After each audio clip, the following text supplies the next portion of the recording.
Thursday Night Football is on, and it's only on Prime Video. This week, the Seattle Seahawks face the Arizona Cardinals in an NFC West showdown. Coverage begins at 7 p.m. Eastern with football's best party, TNF Tonight, presented by Verizon. Not a Prime member? Not a problem. Simply sign up for a 30-day free trial. It's the Seahawks and the Cardinals, Thursday at 7 p.m. Eastern, only on Prime Video. Restrictions apply. See Amazon.com/Amazon Prime for details.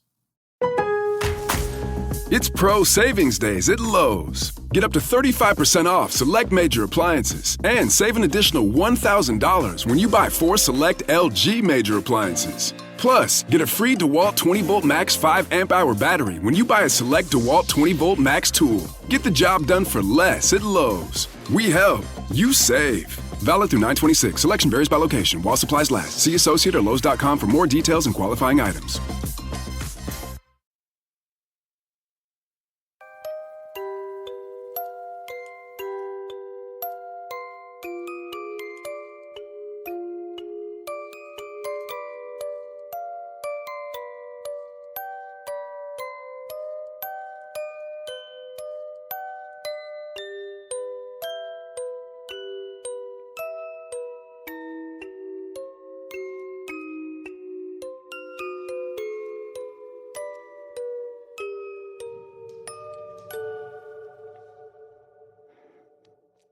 Welcome to another episode of Fringe Beyond Limits.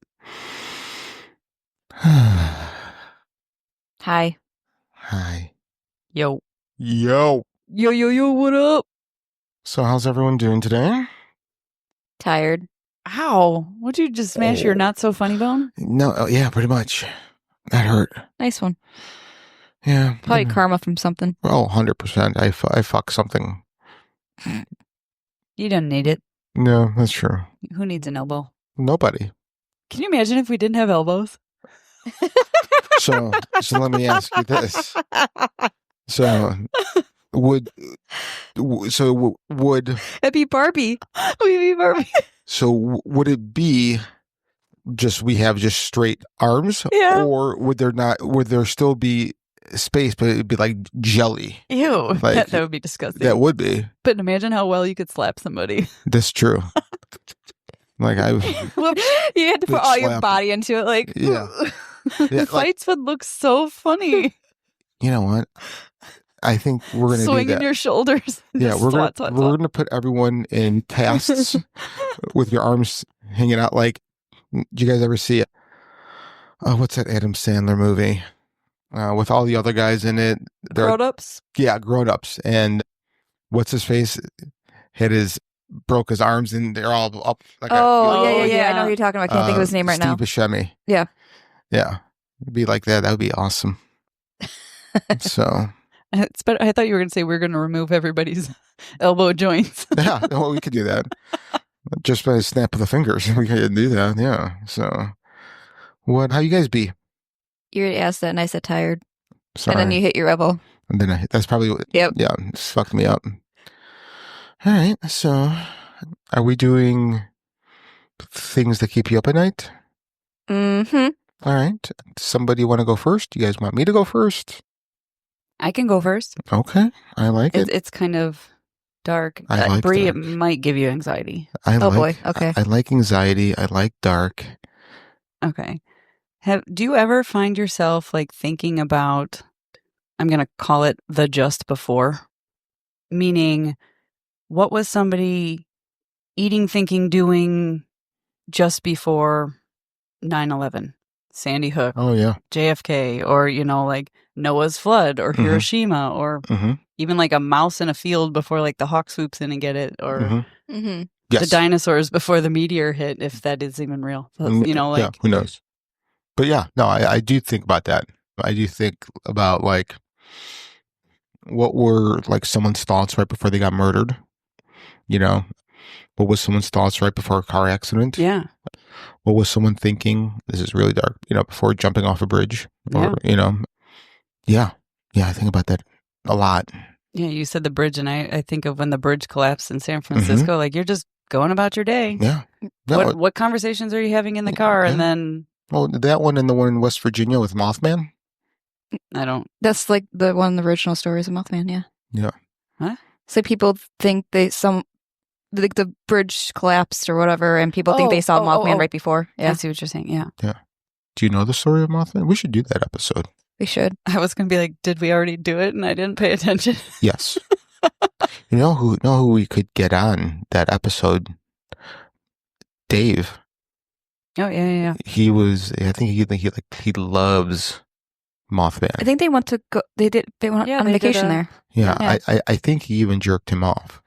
Oh, yeah. Yeah. I mean, this is what I hear, and I may have seen something on the internet. So yeah, that would be fun. Do you ever like wonder though? I'm also thinking like, is this my just before? Like as you're driving, or I'm just sitting on the couch watching TV just before a burglar breaks Yep, in. this is giving me anxiety. Sorry. Sorry. Yeah, I usually think about that after I'm done pooping. Like, am I going to end up like Elvis? Like, is this? My grandpa passed away that way. Oh, that's great. Yeah. Did he really? He did. Yeah. Really? For like on the toilet? Yeah. Shitting. Yeah. Well, That- I don't know what was. Maybe he was reading the newspaper. I don't know. Or maybe he was getting a blumpkin. But yeah, like that was a thought that was like just before. It's like, I'm pushing a little too hard. Maybe I shouldn't do this. And then, Dude, I push hard.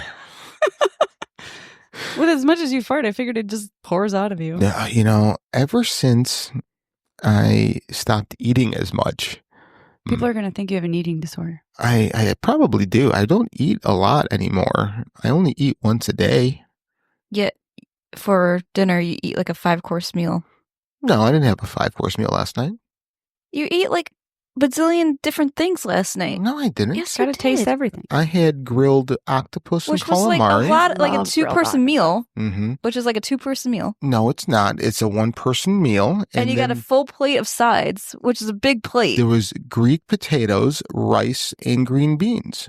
Yeah. That's a meal. And then you had like 5 breads. I know the breads were so good. She's fat shaming you. I know she is. And then he had cheesecake. Ooh. I had half a cheesecake.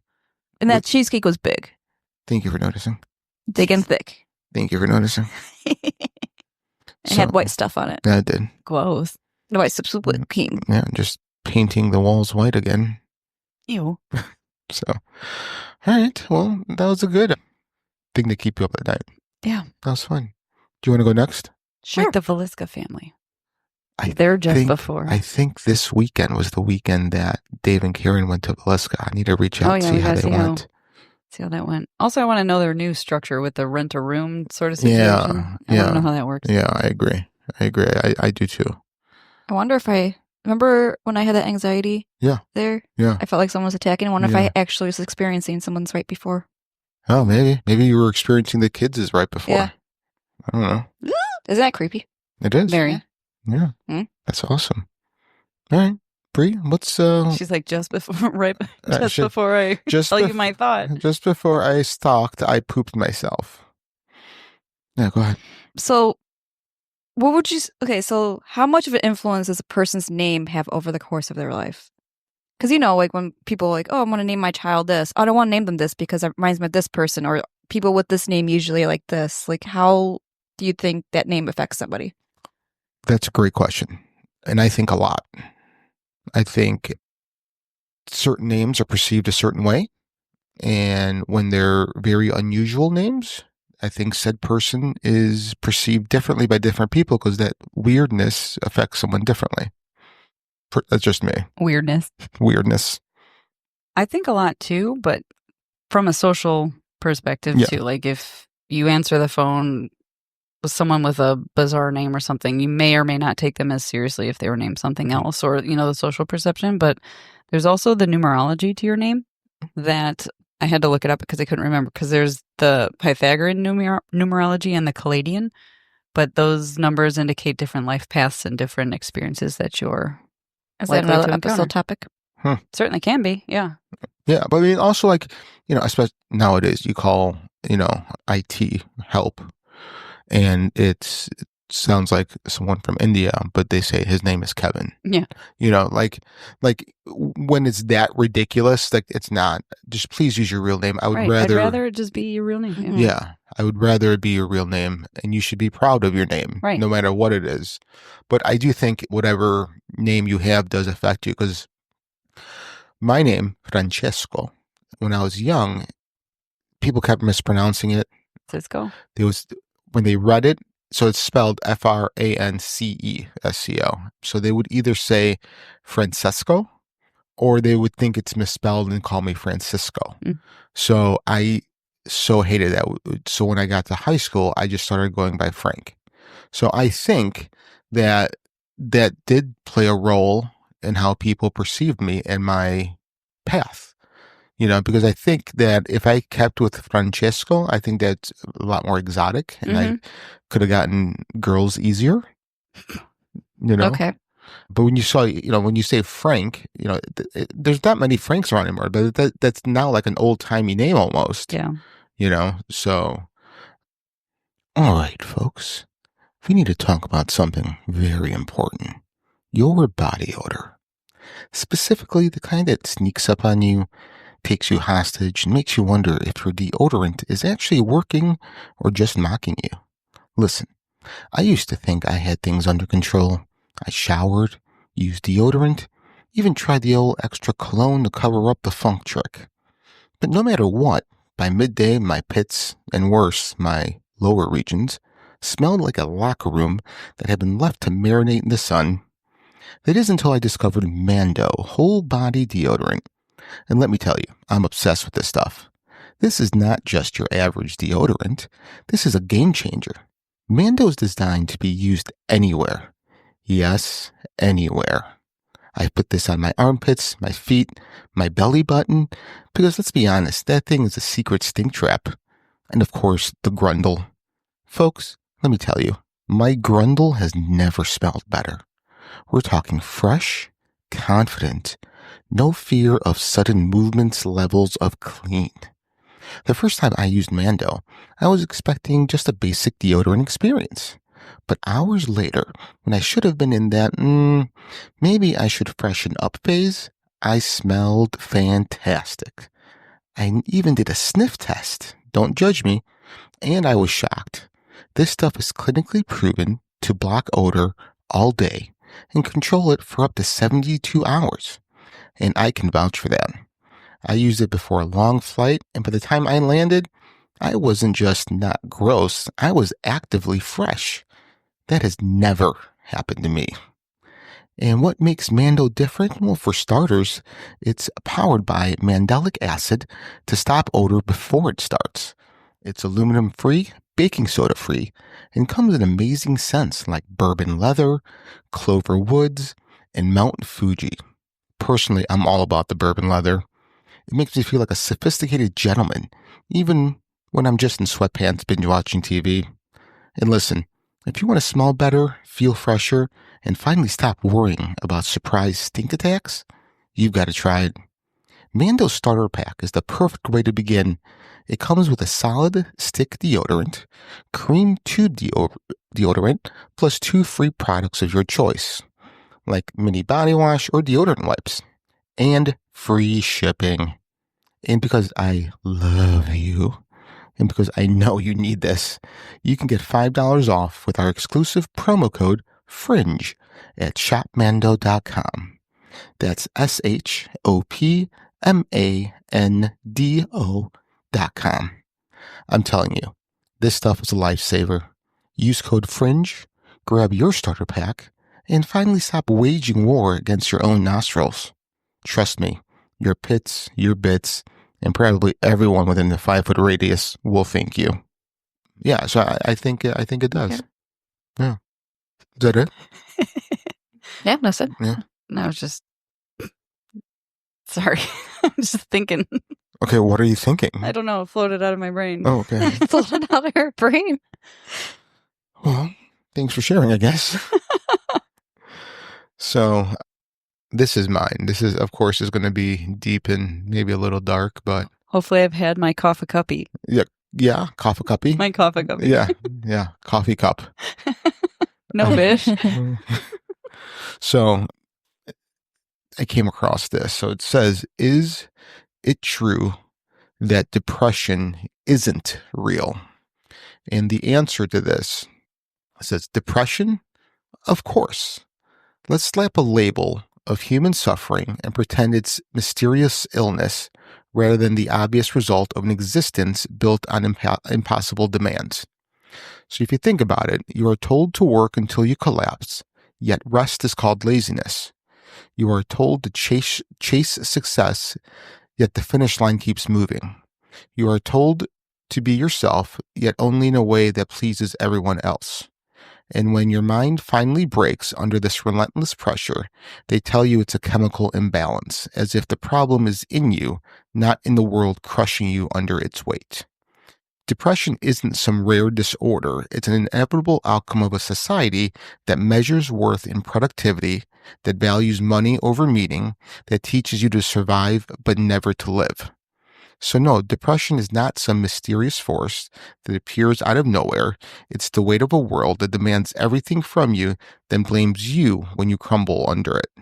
Depression isn't a flaw in the human mind. It's the expected response to an inhuman world. Absolutely. Yeah. I don't know. You don't know what? I don't know if I agree with that. Okay, well, what part? So, to me, correct me if I'm wrong, what you read is basically like you're blaming everything going wrong with your life on depression. No. That's what I got from that. No, that's not what it's saying. What was it saying? It's saying that, for example, chasing success. What's success? Can you define success? Everyone has their own definition. Exactly. Yeah. But societal, there is a defined definition, Okay. and that finish line keeps moving. Okay. Further and further away. So you have to chasing it. Right. People say you have to work. You have to work hard, work every day. But when you finally want to rest, you're called lazy. This sounds like you're just adding, like it's just someone's adding more and more stress, but to achieve that's never going to get achieved. And then they just explode like a time bomb. Right. Yeah. That to me, that's not depression. Yes, it is. To me, that's just stress. Stress leads to depression. Stress is also Yes a and no. symptom Like, of depression. For me, when I think of depression, it's more like constantly always having those negative thoughts. It doesn't have to be because of stress. Like my negative thought could be because like I think these people don't like me. I just people don't dislike me. And it's not, there's nothing that led to it. It's just for some reason my mind's thinking it. So when society keeps changing the rules on you, okay, and starts calling you negative things, you start believing them. But no one's ever Well- called me negative things, if well- that's the case. I was going to say, you're both right, though. Everyone internalizes external stimuli differently and external experiences differently. Some, it could be a stress factor that triggers depression. Some, it could be a social factor. It could be a childhood trauma.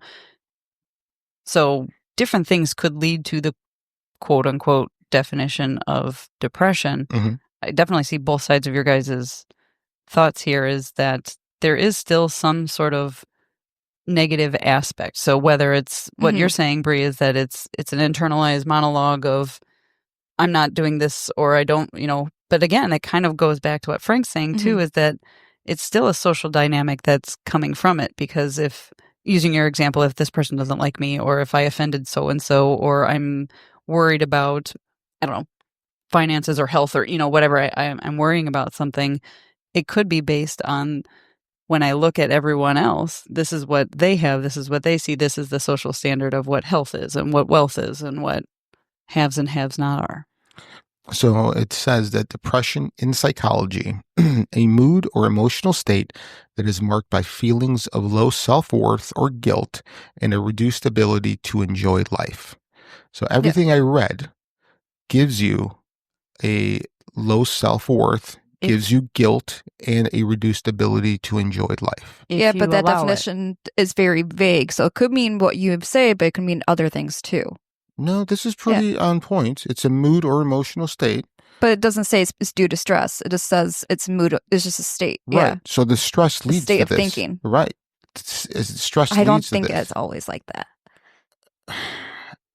I actually think you guys are saying the same thing. I think so too. And she's challenging me, which is making me mad, and I'm going to jump across the table and body you can slam have a her. conversation. No, I about can't. that. I have to be right all the time. Right, and that's your social stigma, and that's why you're going to be He depressed. does this Pretty every much. single time when I, for once, challenge him. Yeah, and he's good like, for you for "Ugh." challenging A person who is depressed usually experiences several of the following symptoms: feelings of sadness, hopelessness, or pessimism, lowered self-esteem and heightened self-deprecation, a decrease or loss of ability to take pleasure in ordinary activities, reduced energy and vitality, slowness of thought or action, loss of appetite, disturbed sleep, or insomnia. So stress was only one of the things that was mentioned in that. It sounded like it was majority of it. That's your interpretation, which Yeah. is incorrect. Don't tell me I'm incorrect. Too late. She can have an opinion. No, she can't. Not when it's different than mine. So I guess I'm asking of your thought, are you more wanting to ask, is it real? Or were you just kind of pointing out the...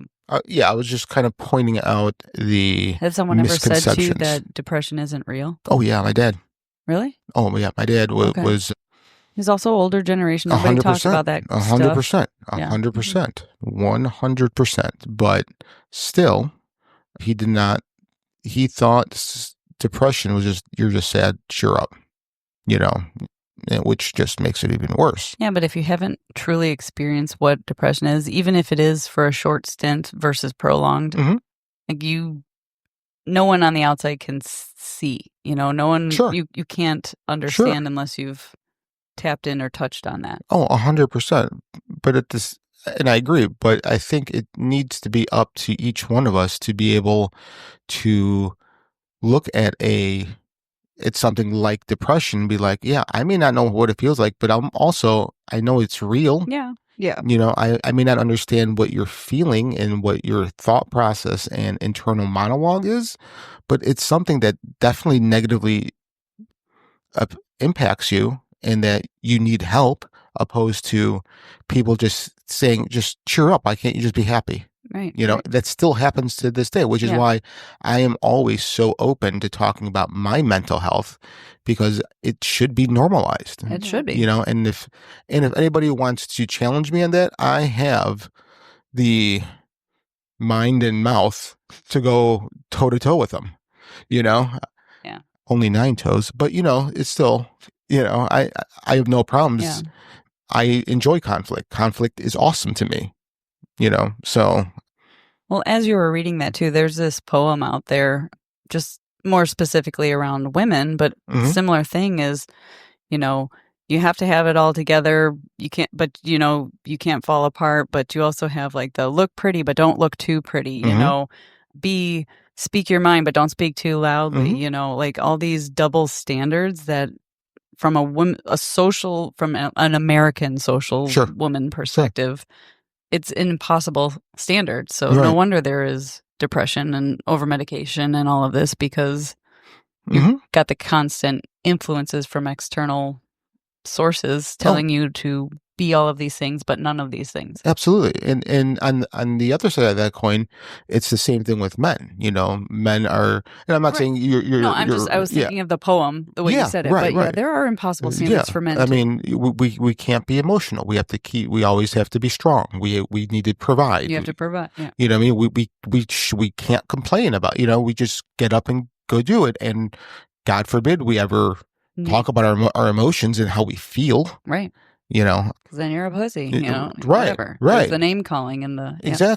Exactly. So, I mean, again, we're all just human, right? I mean... All just human. It's...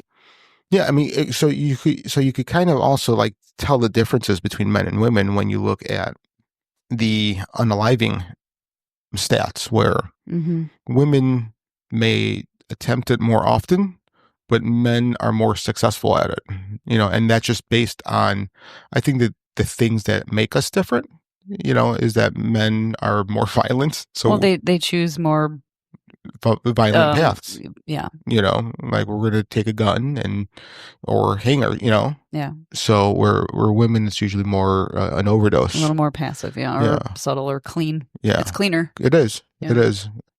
So yeah. Anyway, I'm happy that I got to bring the podcast on again. Yay. All right, so what are we talking about today, ladies? Jeffrey Allen Lashes. He's got nice eyelashes. He does. He bats them at me, and I just get a hard You on. swoon. Yeah, I am erect immediately. Gross. Is it? Gross. Listen, at my age, an erection is like a sunset. A sunset. Yeah. It's beautiful. It's awe-inspiring, and it only happens once a day. I thought you were going to talk about the green flash. So. Oh, yeah. No green flash. No green flash. Yeah. Flash in the pan. Over and done. Oh, yeah. So, all right, yeah. So today we're going to be talking about Mr. Jeffrey Allen Lash. So the story of Jeffrey Allen Lash is one of the most perplexing and mysterious cases of the 21st century. Lash, who appeared to be an ordinary man, was found dead in July 2015 in Pacific Palisades, California. But what made his death so intriguing wasn't just the discovery of his body, it was the bizarre and chilling revelations that followed. Lash had been living a life of extreme secrecy, claiming to be a covert government operative with ties to extraterrestrial life. The subsequent discovery of a massive cache of weapons in his home deepened the mystery, leading to widespread speculation about who Lash really was and what he had been involved in. So I don't know anything about this story, but the first thing that caught my ear was the Palisades. And we obviously know we had some massive fires out that way. We did. But this is also 10 years ago. So they might still be uncovering things. You think so? I don't know where the story is going, but if there's caches of stuff places. Yeah. That's a great thought process. But as we dive into this, you'll see why it doesn't really. I'm going to hold to it until you prove me otherwise. Okay, that's fine. That's fine. It'll be like the first two sentences. Yeah. Oh, never mind. Yeah. Okay. Yeah. It probably He will be. was an idiot. Oh, yeah, never mind. Okay, yeah, I changed my mind. So this narrative will unfold chronologically, beginning with Lash's early life. We'll move through each stage of his life leading up to his death and the complex investigation that followed. So Jeffrey Allen Lash was born December 3rd, 1955. I'm actually really Jeffrey Allen Lash. Yeah, you're a He was- reincarnation. Yeah, that's me. He was born in Los Angeles, California, into a seemingly unremarkable middle-class family. His father, Eugene Lash, was a respected microbiologist who worked at a prestigious institution, while his mother, Patricia Lash, was a homemaker who dedicated herself to raising their only child. The Lashes lived comfortable life in a quiet neighborhood, and Jeffrey's early years were typical of a child growing up in post-war America. As a child, Jeffrey was quiet and introverted. He preferred solitary activities over social ones, often immersing himself in books, particularly those that involved science fiction, aliens, and government conspiracies. I might be related. Yeah. I think this was like her cousin. Probably. Jeffrey's parents placed a strong emphasis on education, particularly his father, who expected Jeffrey to follow in his scientific footsteps. Lash excelled in school, especially in subjects like biology and chemistry, but he struggled socially. He was awkward around his peers, had few close friends, and often seemed more comfortable in his own company. As he grew older, Lash's interest in science fiction and the paranormal deepened.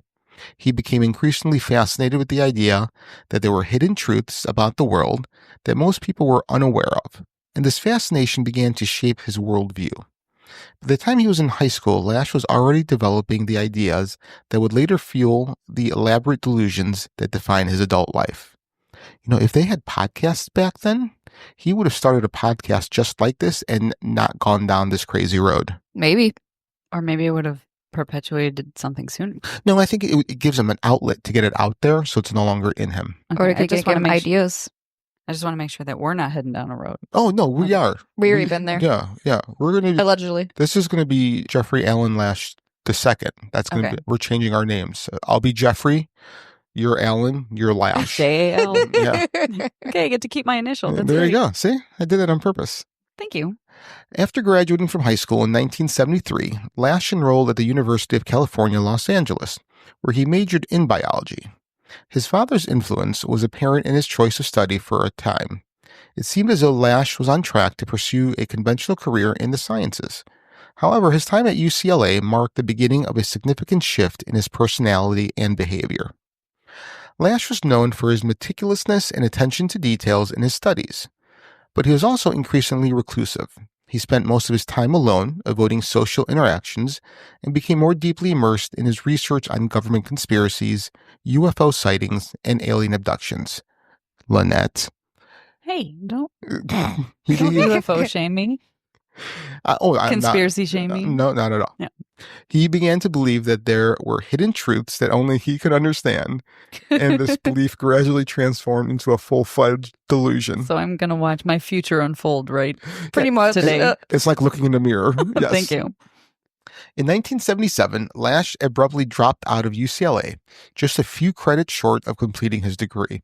He offered no explanation to his family or friends, and from that point on, his life took a mysterious turn. For the next several years, Lash drifted from job to job, never staying in one place for long. He maintained only sporadic contact with his parents, who were increasingly concerned about his erratic behavior. During this period, Lash began to cultivate the persona that would define the rest of his life. He claimed to be involved in secret government work, operating in the shadows to protect the nation from various threats. His stories were detailed and elaborate, filled with references to covert missions, advanced technology, and encounters with hostile forces. NetCredit is here to say yes to a personal loan or line of credit when other lenders say no. Apply in minutes and get a decision as soon as the same day.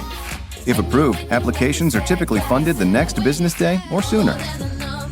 Loans offered by NetCredit or lending partner banks and serviced by NetCredit. Application subject to review and approval. Learn more at netcredit.com/partner. NetCredit. Credit to the people.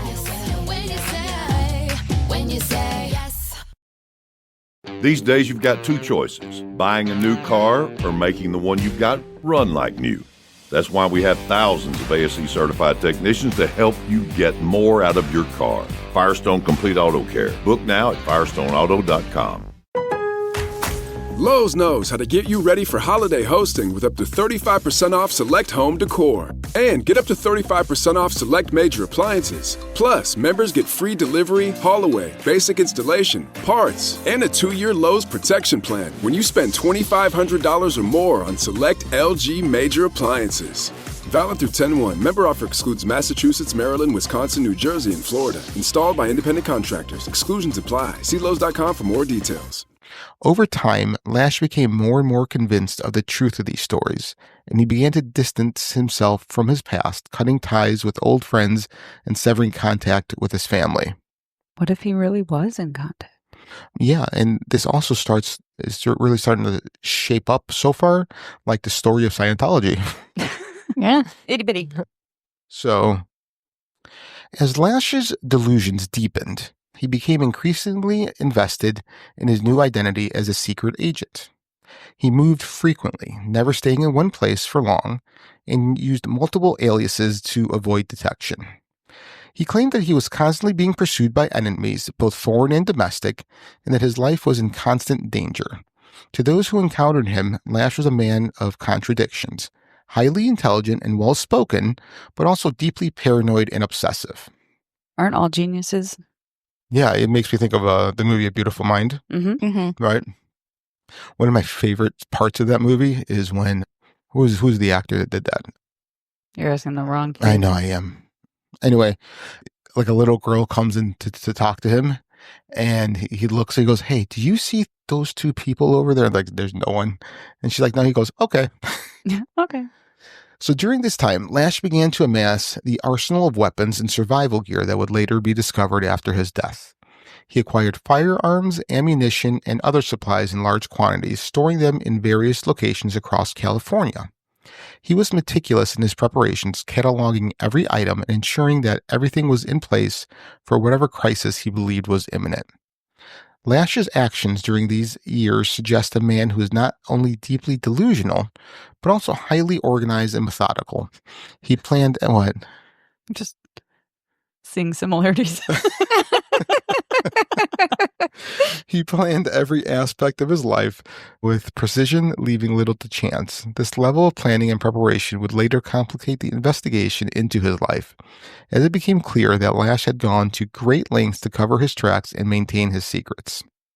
In the late 1990s, Jeffrey Allen Lash met Catherine Nebron, a successful businesswoman who would become one of the most important figures in his life.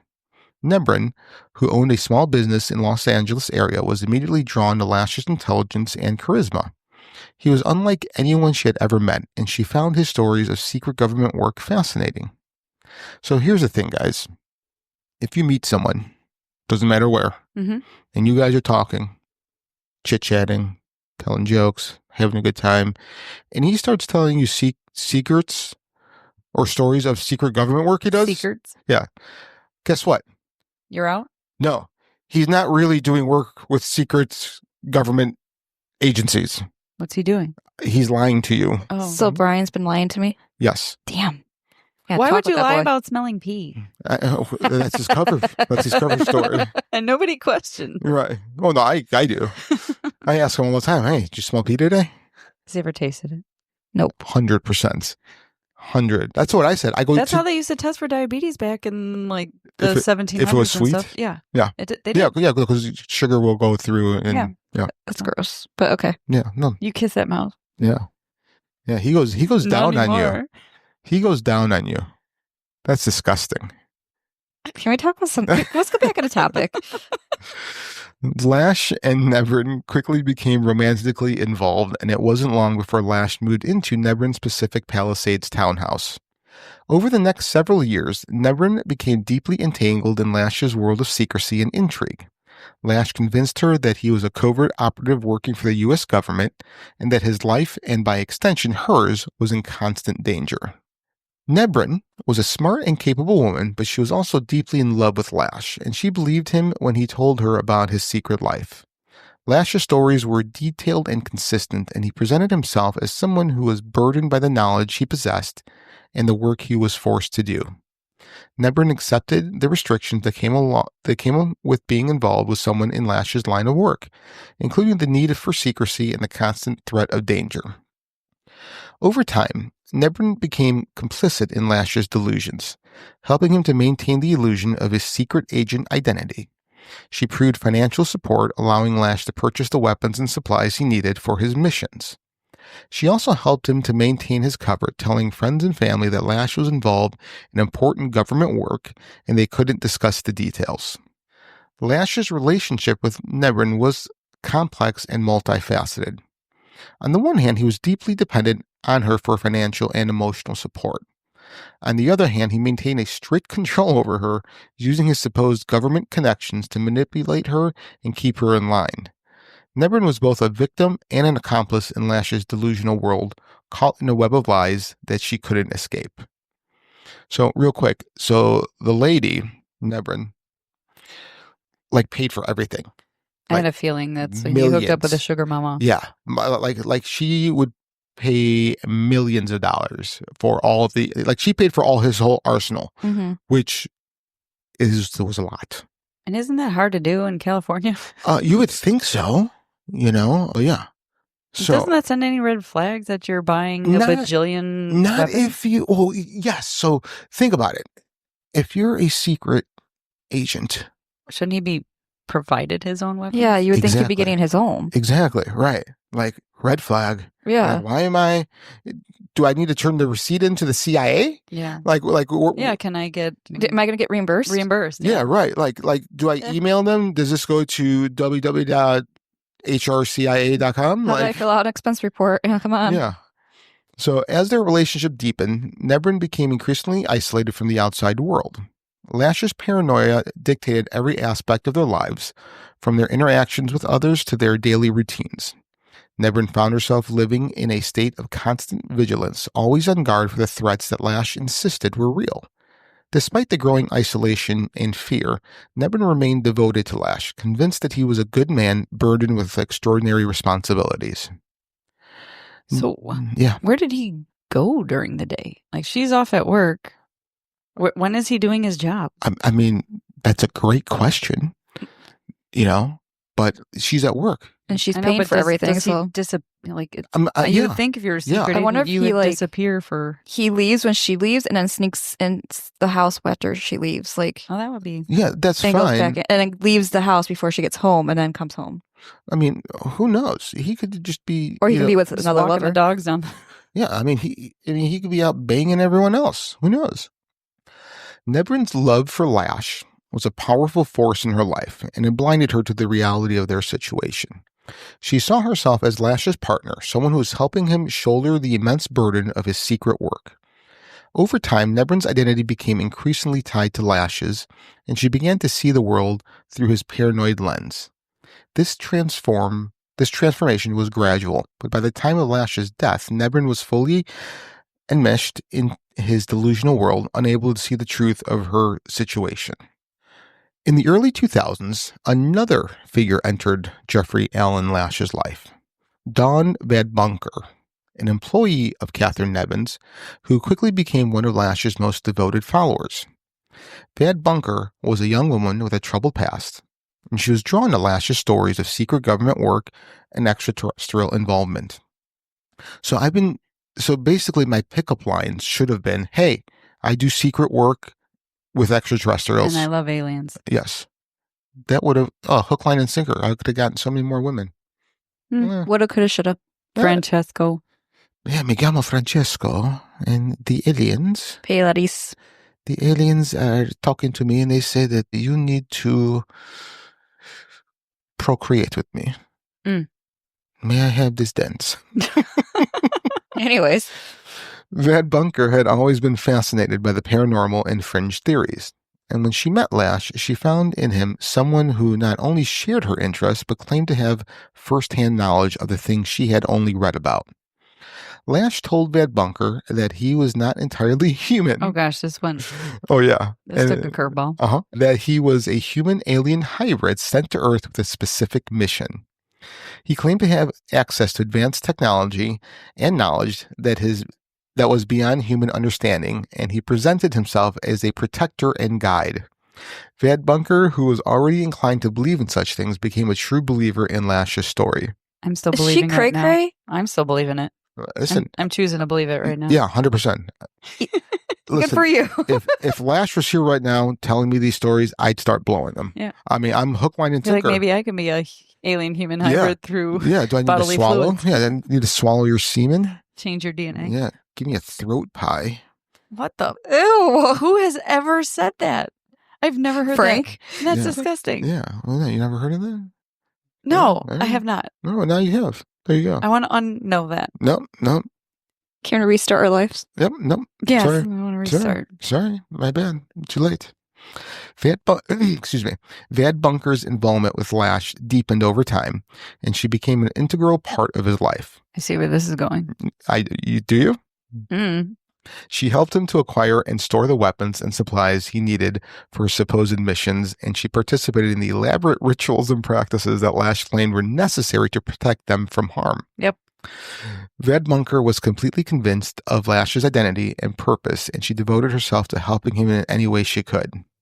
So, Sounds like he's starting a cult. It does, yeah. if he could have. Yeah. So, he is banging the lady who owns the business, Catherine. now starts banging one of her employees. And both women are under his extraterrestrial Alien spell. government work. Did they get badges and sworn in too? I hope so. I want a badge. Yeah. All right. I'll give you one. Badge of honor. Okay. Lash's influence over Vadbunker was profound, and it led her to make significant sacrifices in her own life. She distanced herself from her family and friends, choosing to devote herself entirely to Lash and his mission. She became increasingly isolated, spending most of her time with Lash and Nebrin in the Pacific Palisades townhouse, where they lived in a state of constant vigilance and paranoia. Like, what does that look like? Like, do you ever wonder that it could just be a fly in the wall just to see how they all interact, all three? It's like, aren't they in the corner in the fetal position walking back and forth? I don't. Vadbunker's relationship with Lash was marked by a deep, almost religious belief in his identity and mission. She saw Lash as more than just a man. She saw him as a being of extraordinary power and knowledge, someone who was destined to save the world.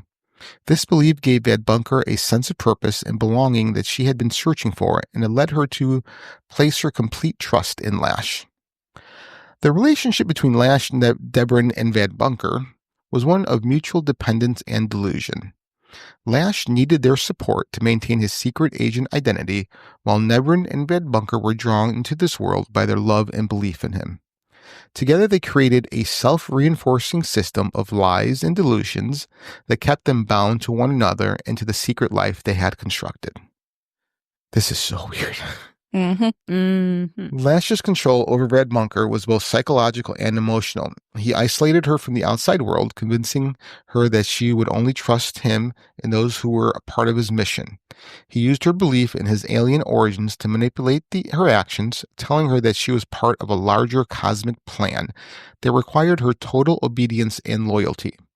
Van Bunker, who had always struggled to find her place in the world, found comfort in his belief, even as it led her further down a path of isolation and delusion. Van Bunker's involvement with Lash reached its peak in the years leading up to his death. She was fully immersed in this world, participating in his elaborate preparations for the impending crisis he predicted. She helped him acquire and store weapons, prepare survival gear, and maintain the strict security measures that Lash insisted were necessary. In her mind, she was not just a follower, she was a crucial part of a mission that would save humanity. After Lash's death, Van Bunker's belief system was shattered. She had invested so much of herself in Lash's identity and mission that when he died, she was left adrift, unable to reconcile the reality of his death with the world she had believed in. This led to a mental breakdown, and Van Bunker disappeared shortly after Lash's body was discovered, only to be found disoriented and confused in Oregon weeks later. Van Bunker's relationship with Lash was a tragic example of how a vulnerable person can be manipulated and controlled by someone with a dominant personality and a powerful delusion.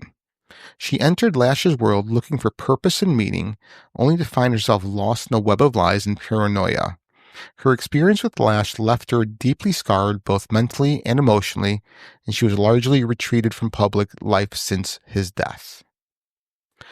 Jeffrey Allen Lash's relationships with Catherine Debrin and Don Van Bunker were characterized by a complex interplay of manipulation, dependence, and delusion. Lash was deeply paranoid and possibly mentally ill. Do you think? Just a tiny bit. Constructed a world in which he was the central figure, a secret agent with a mission to protect the world from unseen threats. But again, if you're a genius, you know things or think things differently than other people. And then kind of going back to your depression statement, they say intelligence is directly correlated with depression. Yeah, knowing too much. Yeah. Yeah, I agree. So maybe his mental illness is depression because he's so smart and he's been probed by aliens. I'm going to say he thinks he's an alien hybrid. Aren't we all? Maybe. I am. Me too. I don't know if I am. You're stupid. Lash's ability to manipulate Debrin and Van Bunker stemmed from his deep understanding of their vulnerabilities. He knew that Debrin was a woman who valued intelligence and purpose, and he crafted a narrative that appealed to her sense of adventure and her desire to be part of something bigger than herself. He recognized Van Bunker's need for belonging and purpose, and he used this to draw her into his world, giving her a sense of identity and importance that she had been lacking. Do you wonder if maybe these women weren't attractive? Sure, we can Google them, but then again, you're putting social stigmas on people. Yeah, that's my job. Oh, okay. Yeah. I mean, back listen, to our earlier conversation. Yeah, no, I mean, listen, I'm just saying, if they weren't attractive. Catherine is. Is she? Oh, Catherine is. Yeah. Well, then that's even weirder. I'd say they're like California 7s. Yeah. Maybe a California 6. Aren't you doing exactly what you just yelled at me for? I was trying to be funny. I know you are. I know. Well, California has its own rating scale. Oh, 100%. a California 7 is like an Omaha 11. Yeah. And that's how you get a Midwest 11. Yeah, that's how you get 7-Elevens.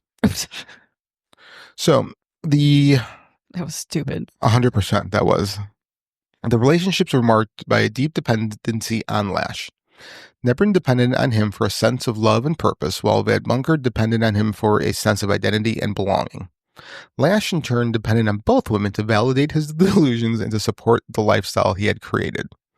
The mutual dependency created a powerful bond that was difficult to break, even as it became increasingly toxic and destructive. Lash's control over Nebrin and Van Bunker was not just emotional and psychological, but also practical. He controlled their movements, their interactions with the outside world, and even their thoughts and beliefs. He convinced them that they were part of a larger mission, one that required their total obedience and loyalty. This control extended to every aspect of their lives, from the way they communicated with others to the way they viewed the world. So I'm also wondering, like, how did this impact Catherine or Nebrin's? It says she was a businesswoman, and obviously they worked together. So, like, how did this impact their career? Well, if you believe that, I don't think it did. I think when they were just bringing home the bacon for... Yeah, I think they were just pretending like all that is normal. I guess it'd be different if they worked for like a larger company, or if they were more entrepreneurial or a small business. But I was just wondering, like, yeah, I'm sure if they're kind of going down these emotional rabbit holes and psychological rabbit holes, has it impacted their careers? Yeah, I'm sure that Lash would have put them at ease, saying, you're safe at work, or something like that, something along those lines. So they were able to go to work, function normally while they're there, and then hold the secret. And then when they came home was when things kind of went awry. Yeah. So as their relationships with Lash deepened, Nebrin and Van Bunker became increasingly isolated from the outside world. Lash's paranoia dictated every aspect of their lives, and they found themselves living in a state of constant fear and vigilance. Despite the growing isolation and fear, both women remained devoted to Lash, convinced that he was a good man burdened with extraordinary responsibilities. Did I read that already? No. No? Okay. The dynamics of the relationships highlight the power of psychological manipulation and the way in which a dominant personality can exert control over others. Lash was able to exploit the vulnerabilities of Nebrin and Van Bunker, drawing them into his delusional world and making them complicit in his fantasies. The result was a toxic and destructive relationship that ultimately led to tragedy. The day-to-day life of Jeffrey Allen Lash, Catherine Nebrin, and Dawn Van Bunker was one of extreme secrecy and paranoia. Lash maintained strict control over every aspect of their lives, dictating their movements, their interactions with others, and even their thoughts. He insisted that they follow a set of rules and protocols designed to protect them from the threats he claimed were constantly lurking. Oh, another thing was in the townhouse they lived in, Lash had a room, and he told the two of them never to go in the room, and they never did. But wouldn't that be weird? Wouldn't that make you want to go in that room even more? Because my guess is he probably didn't own the house, right? Right. No, yeah. His sugar mamas are paying for it. Yeah, this was Catherine's townhome. Yeah, it was Catherine's.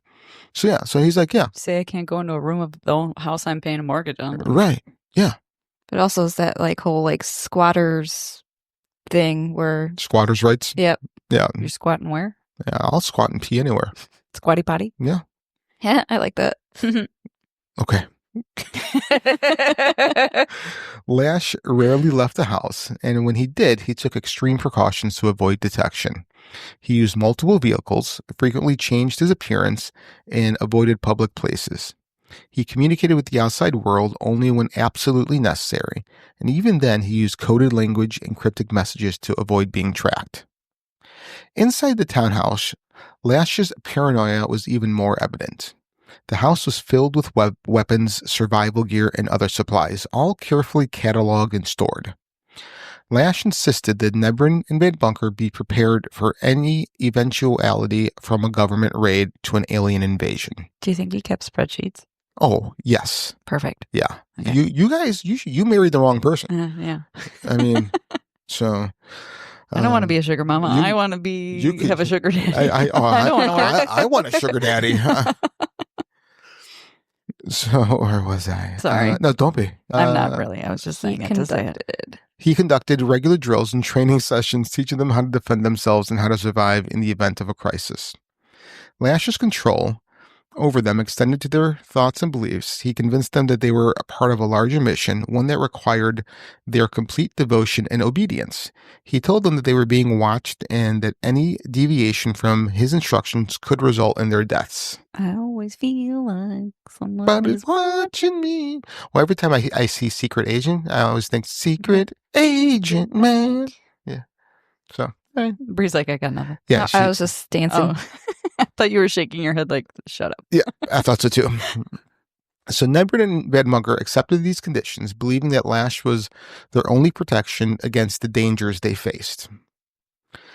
The life they lived was one of isolation and fear, but it was also one that Lash carefully constructed to reinforce his delusions.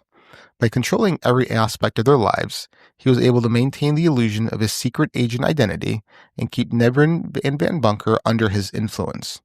It was a life that was both meticulously planned and deeply disturbed, a reflection of a complex, contradictory nature of Jeffrey Allen Lash. On July 4th, 2015, Independence Day. That might have been curated. Maybe. The carefully constructed world of Jeffrey Allen Lash came crashing down. Lash, who had been declining health for some time, suddenly collapsed and died in the Pacific Palisades townhouse. Nebrin and Vedmunker, who had been conditioned to follow Lash's instructions without question, were at a loss for what to do. Lash had explicit instructions for what was to be done in the event of his death. He told Nebrin and Vedmunker that they were not to report his death to the authorities, as his handlers would take care of the situation. He insisted that his body be left in his SUV, where it would be retrieved by those who know how to handle it. For nearly 2 weeks, Nebrin and Vedmunker followed Lash's instructions, leaving his body in the SUV parked outside the townhouse. They waited for his handlers to arrive, but no one came. As the days passed, the situation became increasingly untenable. Lash's body began to decompose in the summer heat. I was going to say, it's summer. 100%, and the smell became overwhelming. Icky. Finally... Now it's going to look like they murdered him. You know what I mean? Right. Finally, on July 17th, 2015, Nebrin contacted an attorney who in turn contacted the police. The authorities arrived at the townhouse to find Lash's body in an advanced state of decomposition. You don't want to buy that SUV. Do you think that it was just a stained body, like on the leather? Oh, just like, right. just like a silhouette of gross. Yeah, like a chalk outline, but just of his bodily fluids that just soaked in.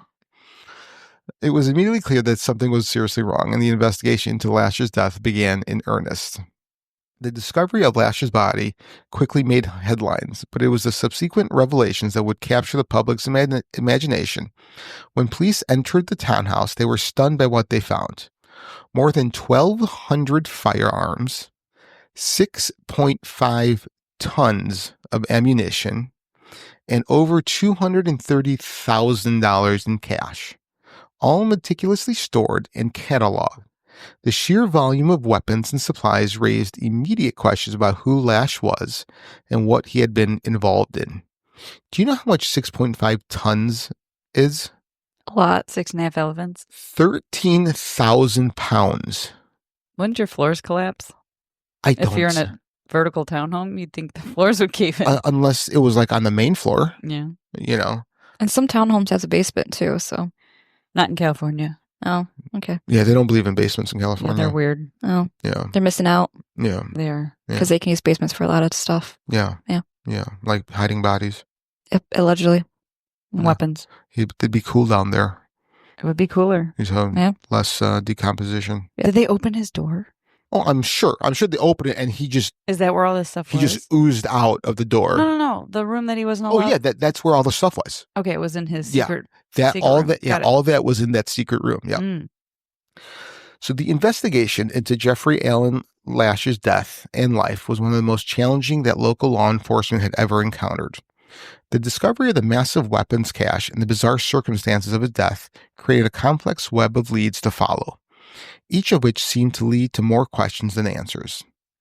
One of the primary challenges faced by investigators was the lack of concrete evidence linking Lash to any known government agency. He worked for the dark government. He did, and the dark aliens, Yeah. right? Yeah. Okay. Yeah. Despite his claims of working for the CIA, FBI, or other clandestine organizations, there were no records to support these assertions. Right, because those three-letter organizations can just make you fear. Or are those organizations actually aliens? They probably are. That's probably like how you spell their name, the alien's name. Maybe. Thea and Phoebe. Yeah. Phoebe. Yeah. Attempts to trace his financial history also led to dead ends, with no clear explanation for how he had acquired the funds necessary to amass such a large collection of weapons and other supplies. They couldn't look at sugar mamas? Oh, they do. I think. Well, I hope so. If you can't follow the money, just Right. look at the roommates Pretty or much. whatever. Investigators interviewed those who had been close to Lash, including Catherine Nebrin and Dawn Van Bunker. Both women provided detailed accounts of Lash's stories, but neither could offer any verifiable evidence to back up his claims. Nebrin, who had lived with Lash for years, insisted that she believed he was telling the truth, but she could not explain the discrepancies between his stories and the lack of supporting evidence. The discovery of Lash's body in his SUV added another layer of mystery to the case. According to Nebrin, Lash had instructed her not to report his death to the authorities, claiming that his handlers would take care of the situation. When no one came, Nebrin left the body in the vehicle for nearly 2 weeks before finally contacting the police. The state of the body, which was badly decomposed by the time it was discovered, made it difficult for investigators to determine the exact cause of death, though it was eventually ruled as natural causes. Yeah, melting is natural causes? Yeah, melting. All Yeah. right. Like an ice cube. The forensic experts who examined Lash's home were struck by the meticulousness with which he had organized his possessions. Every item in the house, from the weapons to the survival gear, was carefully cataloged and stored, indicating a high level of planning and attention to detail. This level of organization was consistent with Lash's claims of being involved in covert operations, but it also suggested a possible obsessive-compulsive disorder. Don't hate. Appreciate. You are Lash. The investigation ultimately concluded with more questions than answers.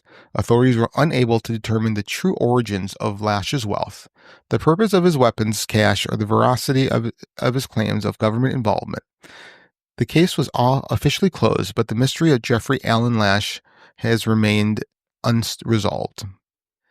The discovery of Lash's weapons cache and the bizarre circumstances of his death quickly led to proliferation of theories and speculations. The most immediate theory was that Lash had indeed been involved in some form of clandestine government work. The sophistication of his weaponry and the detailed nature of his stories lent credence to the idea that he might have been more than just a delusional recluse. However, as investigators dug deeper, they found no evidence to support Lash's claims of government connections. There were no records of his employment with any federal agency, no classified documents, and no trace of the handlers or operatives he claimed to work with. The absence of such evidence led many to conclude that Lash had constructed an elaborate fantasy, one that had convinced himself and others was real. Another theory that gained traction was the idea that Lash was a human-alien hybrid, as he had claimed to Van Bunker and others. This theory was fueled by Lash's interest in extraterrestrial life and his frequent references to advanced technology and alien races. Some of those who knew Lash believed that he was in possession of knowledge or abilities that were beyond human understanding, and that his weapons cache was part of a larger plan to defend Earth from an impending extraterrestrial threat. Skeptics, however, argued that Lash's behavior was indicative of severe mental illness, possibly schizophrenia or a related disorder. They pointed to his paranoia, his obsession with secrecy, and his delusional claims as evidence that he was suffering from a condition that had driven him to create a fantasy world in which he was a key player in global or cosmic events. I don't like that. What don't you like? Why does someone have to have mental illness to have an obsession with something? Probably. I mean, you can say, I'm obsessed with cars. I love everything about cars. Yeah. I know everything about it, Mhm. all the makes, all the models, all Mhm. the years. Does that mean I have a mental It's disorder probably because what you I'm do with obsessed that- with collecting cars? It might. Probably how you do and I'm what not saying and how you do with that obsession. Yeah, I'm not saying that. I just don't like how people jump to that. Sure. Okay. Fair enough. That's fair enough.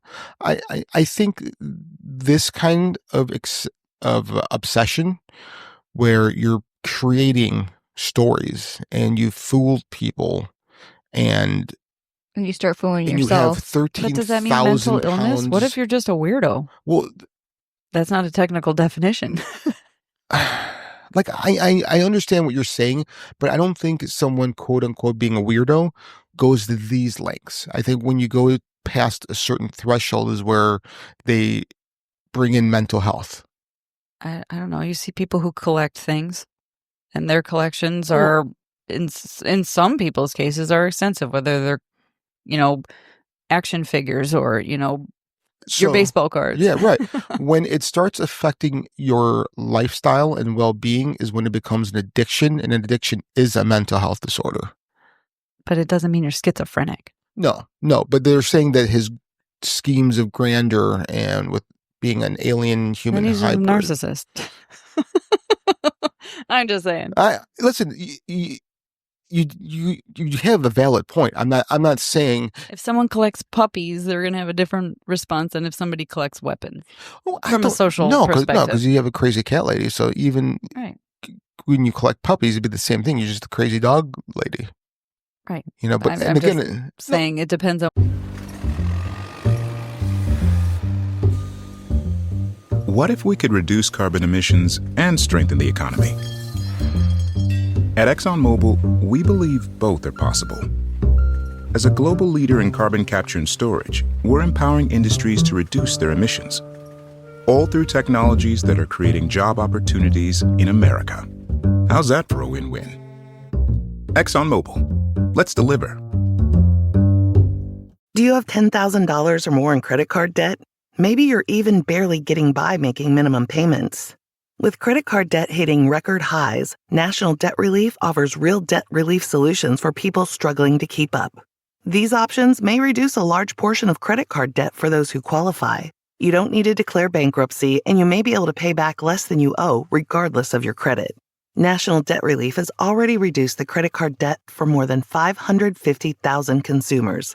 So don't wait. If you owe 10, 20, or even hundreds of thousands of dollars in credit card debt, you can now take advantage of this financial debt relief as the cost of living increases. To find out how much you could save, visit nationaldebtrelief.com. That's nationaldebtrelief.com. Hi, I'm Kristen Bell, and if you know my husband Dax, then you also know he loves shopping for a car. Selling a car? Not so much. We're really doing this, huh? Thankfully, Carvana makes it easy. Answer a few questions, put in your VIN or license, and done. We sold ours in minutes this morning, and they'll come pick it up and pay us this afternoon. Bye-bye, Truckee. Of course, we kept the favorite. Hello, other Truckee. Sell your car with Carvana today. Terms and conditions apply. What your collection is, I think. suppose. I think it's the extreme of the collection that makes it a mental health issue or not. So are you saying all the plants that I collect at my house means? Yes. You're cuckoo. Cuckoo. The answer is yes. Cool. Okay, then me and Mr. Lash are homies. Got it. Yeah. No, I knew that way before. Cool. So psychologists who studied the case noted that Lash's story was a textbook example of what is known as grandiose delusion, a condition in which an individual believes that they have extraordinary abilities, power, or knowledge. That sounds like every politician in the world. Oh, 100%. Okay, keep going. In Lash's case, his delusions were so detailed and so convincingly presented that they had the power to draw others into his world, leading them to believe in his self-constructed reality. Were you going to say something? It just still sounds like many other people in this world. I was going to say that is every single politician in the world. Yeah. I mean, you don't get, like, there is a psychological theory that people who do get involved and stay in politics are power hungry, basically. Yeah. Like they have You're that a need. 60-year politician, like, come on. Yeah. When you've been in office longer than I've been alive, there's an issue. And you old. Right. Yeah. I am. Things are falling apart. I'll take your elbows off. I know. All right. So in the years following Jeffrey Allen Lash's death, the people who had been involved in his life attempted to move on. Though they were forever marked by their connection to the mystery, Catherine Nebrin, who had lived with Lash for over a decade, found herself at the center of legal battle over Lash's estate. The sheer volume of weapons and cash found in Lash's home created a complex situation for the courts to unravel, particularly given the lack of clear documentation about Lash's finances and possessions. Nebrin maintained that she had believed Lash's claims of being government operative and that she followed his instructions out of fear for her own safety. However, her involvement in the case led to scrutiny from both law enforcement and the media, and she became a reluctant public figure in the years that followed. So she didn't get the guns back? I don't know. That sucks. So are they sitting as evidence, or are they just in circulation by... ATF probably has them. So if I remember reading correctly, they had a big thing on whether to destroy them or not. Why? Less guns in the world? I don't know. One way you're destroying evidence, and another way you're just destroying something just to that she could sell or whatever and get her money back. Yeah, no, I agree. I think this was after they closed the case that it was he did die of natural causes and so on and so on. So he just wanted to make sure he wasn't moving guns for the cartel or something. Right. So Dawn Vadbunker, who had been drawn into Lash's world through her belief in his extraterrestrial connections, experienced a mental breakdown following his death. Her family reported her missing shortly after Lash's body was discovered, and she was eventually found in Oregon, disoriented and confused. She was high. 100%. Vadbunker's experience with Lash left her deeply traumatized, and she has largely retreated from public life since the events of 2015. The legal proceedings surrounding Lash's estate dragged on for several years as various parties attempted to claim ownership of the weapons, cash, and other assets found in the home.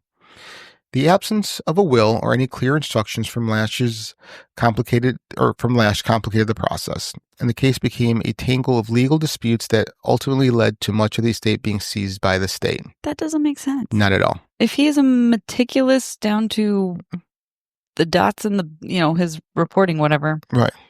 Right. The weapons were eventually confiscated by law enforcement. What if there was, sorry, I'm cutting you off. What if there was a manifesto? That would have been fantastic. And they just said, we're keeping this as evidence because we don't want that to be public knowledge. And therefore no will. And what was in the manifesto was the real alien stories. Yeah. And he was really alien human hybrid that had this obsessive compulsive disorder for collecting. Right, you have to melt first and then you get beamed up. Maybe he was actually really an alien hybrid in the CIA, but they don't want that getting out. The CIA. CIA. CIA. Yeah, I'm on board for these theories. Sorry, I didn't mean to cut you off. No, you're good. The weapons were eventually confiscated by law enforcement, who determined that they had been acquired legally, but were improperly stored and cataloged. The cash which remained unclaimed was used to cover the costs of the investigation and legal proceedings, with any remaining funds being absorbed into the state's coffers. The story of Jeffrey Allen Lash continues to resonate with those who are fascinated by mysteries and the unexplained.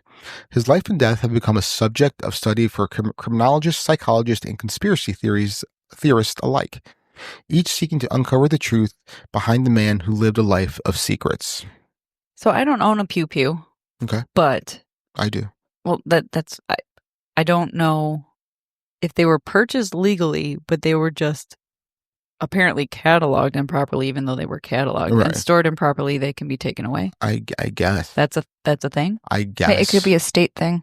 Yeah, I don't know. California, but yeah, that just sounds like they're like, how do we just take these because now we're gonna? It's like they're trying to find the in between, a loophole to to take them away. Yeah, probably the small print. Yeah, you're like, I'll sell them to you, America. Right. America. The tale of Jeffrey Allen Lash is one that defies easy explanation. It's a story that sits at the intersection of reality and fantasy, fact and fiction. Lash's life was a complex tapestry of secrets, lies, and possible delusions, woven together in a way that was left those who study it baffled and intrigued. At its heart, the mystery of Jeffrey Allen Lash is a reflection of our own fascination with the unknown. It is a reminder that even in the age of information, there are still stories that resist understanding, still lives that remain shrouded in mystery. Lash's story invites us to question the nature of belief, the power of the mind, and the limits of what we can truly know about another person. As time goes on, the story of Jeffrey Allen Lash may fade from public memory, but for those who were touched by his life and death, the question will remain, who was Jeffrey Allen Lash? Was he a secret agent, a delusional man, or something else entirely? The answers may never be found, but the search for them will continue, driven by the same curiosity that has fueled humanity's quest for understanding throughout history. So what do you guys think? Well, I have a question. Yeah. How important do you have to be for your middle name to be referenced when your name is used? A lot of serial killers is 3 names. Yeah, serial killers, assassination people, assassins. That's the word. Assassinator people? Yeah, assassinator. It's similar to the Terminator, but Got it. Yeah, yeah, the assassinator. but they're made out of sticks. My cookie. They're made out of sticks. Cookie. So yeah, what do you guys think?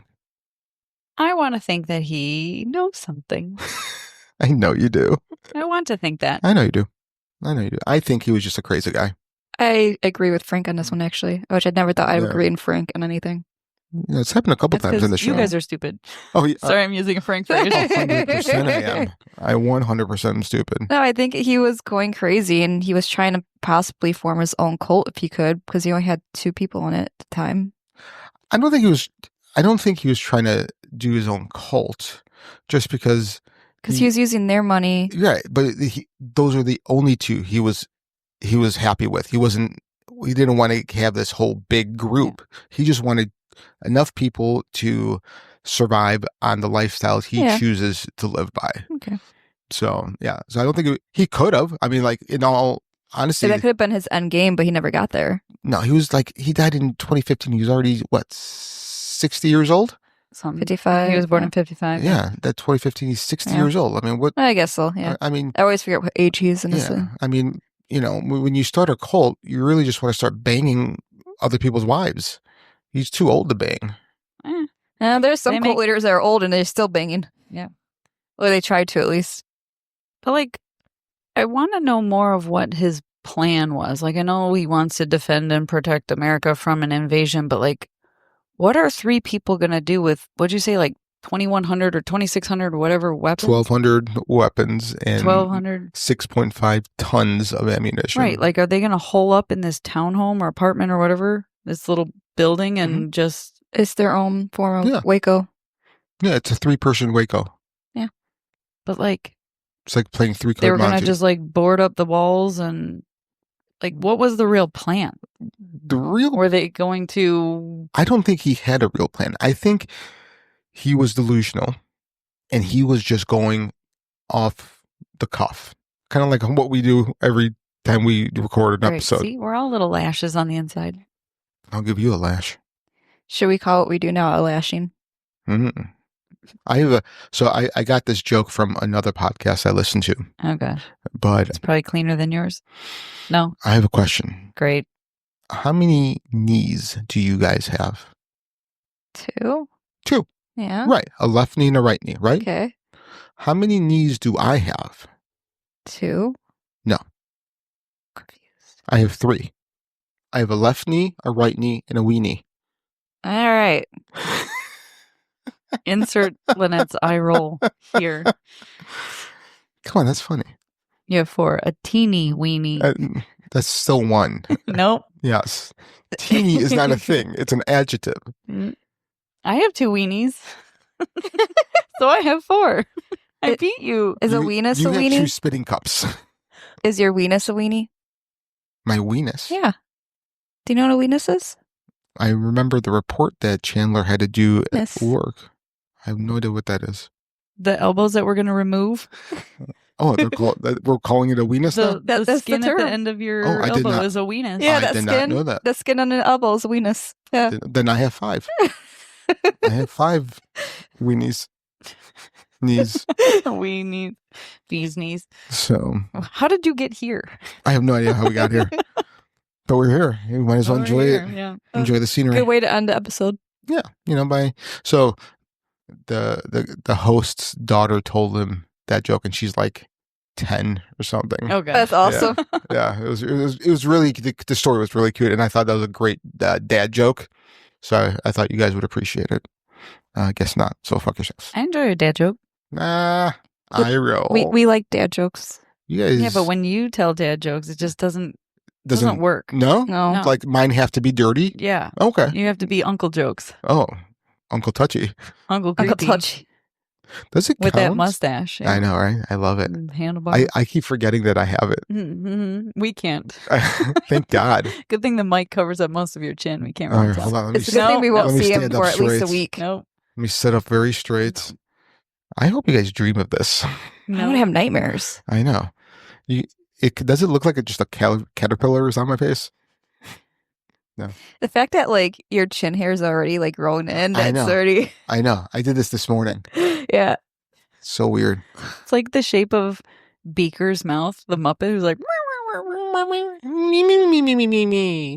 Me, me, me, me, me, me, me, me. All right, so. All right, anything to add here, ladies? he's the real deal. God, I think he's got one less person that he could have had on his team over here. I know. Man, he lost Call me out. up. Yeah. Call me up. Yeah. 2015. Yeah, you were available. Yeah. You were available for flight to California. Yeah, I was already flying back. Yep. Yeah. So we'd have to go earlier. So 2005. How old were you in 2005? 2005. 21. Okay. So you were legal. So he could have he could have roped you in there as a 50-year-old man. Mm-mm. All right. I just love him for his mind. Oh God! All right. Well, that was good. I learned a lot. Yeah, that was I learned nice. what to do, what not to do. Yeah. There you go. Yeah, there you go. I can't wait for you to fall into the trap of Uncle Lash. Well, when I join a cult, I'm going to tell you guys. So. Listen. I give you will an visit. inside I will perspective. visit. I will not deter you from it, but I just want to come and visit. Okay. Well, Yeah. Once So- you're there, you can't leave. Trapped ya. Oh God, this is going to be such a violent end. But it'll be fun. All right. All right. Well, thanks for listening. Yeah. My name is Frank, I'm Bree. And this is Lynette. and you've been listening to Fringe. Beyond Limits.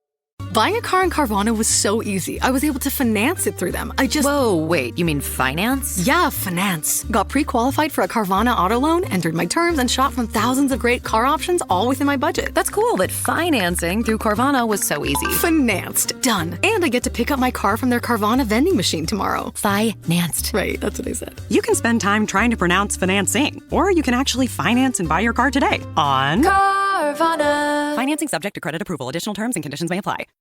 Your kids could get free or low-cost health coverage from Medicaid or CHIP. Even if you've applied before, they may be eligible now. Kids up to age 19 are covered for checkups, vaccines, dentist visits, hospital care, and more. And if they already have Medicaid or CHIP, remember to renew every year. Visit insurekidsnow.gov or call 877-KIDS-NOW. Paid for by the U.S. Department of Health and Human Services.